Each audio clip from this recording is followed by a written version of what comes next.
ఓం గం గణపతే నమః శ్రీమాత్రే నమః శ్రీ వారాహిదేవ్యై నమో నమః. Welcome to our YouTube channel Chagantipati talks.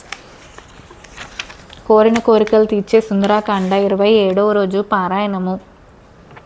సందేహం. హనుమా, నీ మాటలు నా హృదయానికి ఆశ్వాసనం కలిగిస్తూ పెరుగుతున్న పంట చేనుకు సకాలంలో పడిన వాన చినుకుల్లా ఉన్నాయి.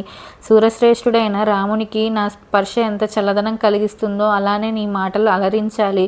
ఇంతకుముందు నీకు కాకాసురుడి కథని చెప్పాను కదా, మరొక గుర్తుంది. ఒకనాడు నా బొట్టు జారిపోగా పక్కనున్న మనిషిలా తీసుకొని అరగదీసి దానితో నా బుగ్గన చుక్క ఉంచాడాయన. అది మరిచిపోలేదని చెప్పు. ఇంద్ర వరుణ సమ పరాక్రమపేతుడివైన నువ్వు నీ భార్యను ఎవడో అపహరిస్తే రాక్షస మధ్యంలో క్లేశాలు పడుతుంటే ఎలా సహించగలుగుతున్నావు అని అడిగానని చెప్పు. నా సర్వసంపదలకు ఆధారభూతము ప్రాణప్రదము అయిన ఈ చూడామణిని చూసినప్పుడు ఆయనకు నన్ను చూసినంత సంతోషం కలుగుతుంది. ఇది పంపుతున్నానని చెప్పు. ఈ బాధలు రాక్షస స్త్రీల హృదయ విదారక పరుష భాషణలు ఆయన కోసమే భరిస్తున్నాను. నెలలోగా ఆయన రాకపోతే నేను బ్రతకనని చెప్పు. ఈ రావణ రాక్షసుని క్రూరదృష్టి భరించలేను అని శోకదీన వదనై ఆగింది జానకీదేవి. హనుమ.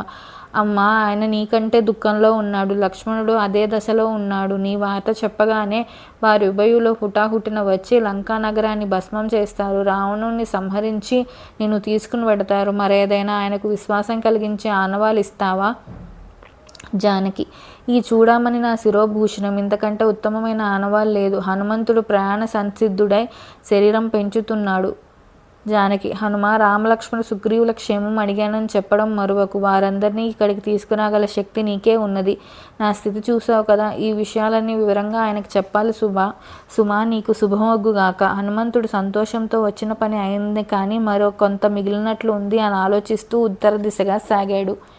27వ రోజు పారాయణం సంపూర్ణం. Please subscribe our channel. జై శ్రీరామ్. Thank you.